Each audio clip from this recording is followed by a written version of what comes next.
So here you are, a little bit of insight. I'm going to show you what's been going on. Here we go.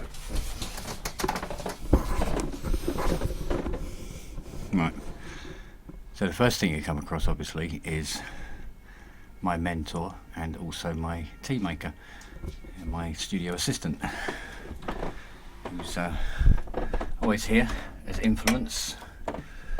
So it's always good to be met by him when I come in, and this is where it's all going to happen.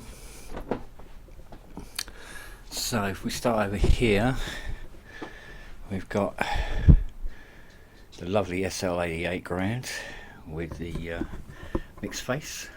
I'm just going to take care of all my 88 note needs. A quadra in the corner there, but that's not going to be in it.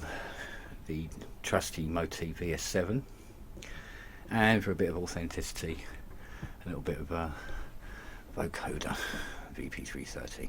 This one's pretty beaten up, but she's a Mark 1, so sod it. What else we got? Yes, the Clavinova. Now the thing about this is it has the GH3 keyboard. The response on this thing is just absolutely stunning, but of course it lacks all the possible MIDI control from this point that DSL could provide.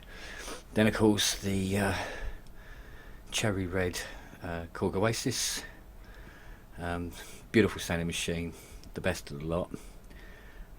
Yeah, I'm sorry all you Cronus owners, yeah, sorry, it's shit in comparison, because of it has the cheap D2A converters, whereas this has the very, very expensive beautiful ones. But your one's also got longevity that this won't have, because as soon as that motherboard goes in there, it's good night Vienna.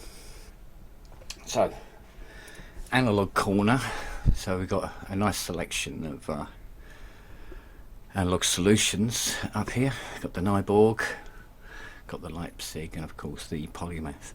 And incidentally, strangely enough, it was my missus who built this, built it herself with her fair hand. Not because she felt particularly industrious or anything, but she made the motherboards for analog solutions, and yeah, so we bought one back, and it's been in here ever since.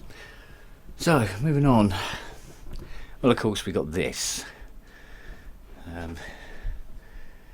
This of course is now the famous CS80 that appears in Dave Spears' CS80 documentary, be it just for a little bit at the end. But yeah, I mean she's well, it's a CS80, there's not much else you can say, is there? It's just about all you can say about her, apart from the fact she's bloody gorgeous. Then we've got a Mark 1 S88 complete control, the one with just the standard display window on it, and there's a Arturia, whatever it's called, I can never remember. I think it's not a beat step or anything, is it? It's just a thing. Yeah, anyway, it comes in handy. So this is actually quite a controller corner, because we've got the Nano Control 2 on that side, and then we've got obviously these lovely Steinberg controllers, which are handy for when I'm doing stuff at this board that's going on over there. So we've got a key step, I'll do some quick sequencing. There's the Kurzweil K2000, which I only turn on when I need it because it's so bloody noisy. Quadriverb because it's a quadriverb. This old Max 16.3, it's quite useful. It's a bit of a pain in the arse to set up, to be honest with you, when you want to get it to do things like pitch transpose on another MIDI channel. But if you want to get that whole TD kind of vibe going, this is a nice one to have.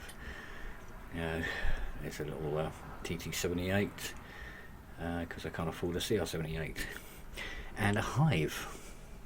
A lot of people have been talking about these, and yeah, it's really clever. I like it. It's quirky, so I shove it in there now and again. Hard disk recorder, I think she's just there for show now. There's the X keys up there, and the other little chappie who's do you know what, I can't remember his bloody name. What's it called now? Oh, this is Craft. Yeah, of course it is. Twine. The Craft, and there's a bot pad up the back, and you know, the next best keyboard on the planet next to the CS80, the stylophone. There's Minnie. Her name's Michelle, but she needs a new modulation panel. So if anybody wants to sell me a modulation panel for a Mini Moog, get in touch. Good lads. Yes, obviously mixer not really coming into its own yet, mainly because I'm using well, mostly USBs, and obviously I've got this reasonable little Euro Rack Pad mixer down here, which does quite a job. And the M-Track, which is now fixed, turned out that this is an early version and had a processor that was lifting out of its socket, smacked it back down again, and it worked. So don't have to buy another one. Yeah, mains control, various rack stuff, bloody blah, digital energy, 1000-watt digital energy amp down there, and a 700-watt SPL amp to run obviously the delicious Bronze 6 speakers that you see here. That's more for final listening than anything else, because the actual monitors I'm using are these JBLs. They're fine, beautiful, in fact, got nothing wrong with them. And then we've got, and this is Perk Pad, which I use to actually trigger drum samples more than the sounds it does itself, although they're perfectly fine, but it's just I want it for that. Obviously, right, Riley Rise, good fun, yeah, and a block as well. It's quite interesting to run both at the same time, using this one to do leads while that one's doing the chords. Then we have palette gear. These are wonderful controllers. I could do an entire video on these, to be honest. They're just wonderful. Very high resolution, and I believe it's set up to Cubase. There you go. Yeah. And complete control 61 Mark II. Excellent, beautiful keyboard action on it, and of course all the other stuff that comes with the whole NKS system, which means you don't have to look at the screen so much, whereas ironically I still do. This now this Akai, this APC Mini, I know that younger members of our planet like to use these for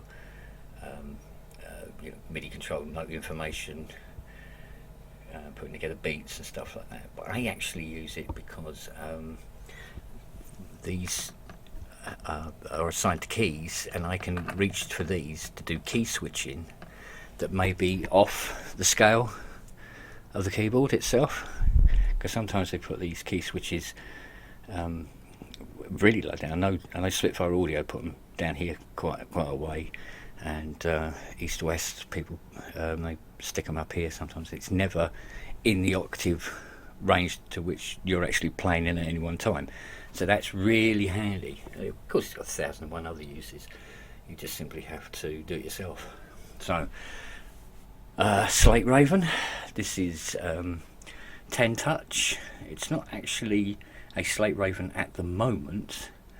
I've turned it off at the moment because we were having a bit of jitter problems, and I've got to change the USB socket it's going into, but nonetheless that'll come in really handy when it comes to mixing and all the rest of it. So big 46-inch because my eyesight is shat because I'm 57. Two smaller ones over here, but they're so far away I can't really see them properly anyway, and they're there mostly for just quick reference, but it means I have to get up and go and look at them. So you got alright, yes, Bose Wave, play it back on CD, see what it sounds like on the average hi-fi knocking around. The cassette deck is not used. And there you go, that's pretty much it. Oh, of course, the other thing, which is really out of sight, I suppose, but the main music computer down here is a monster.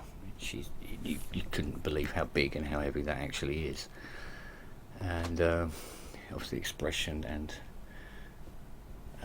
switch foot pedals as we got over here as well. But I do prefer this Yamaha FC7 because it's just, the control is just stunning, really, more than anything else.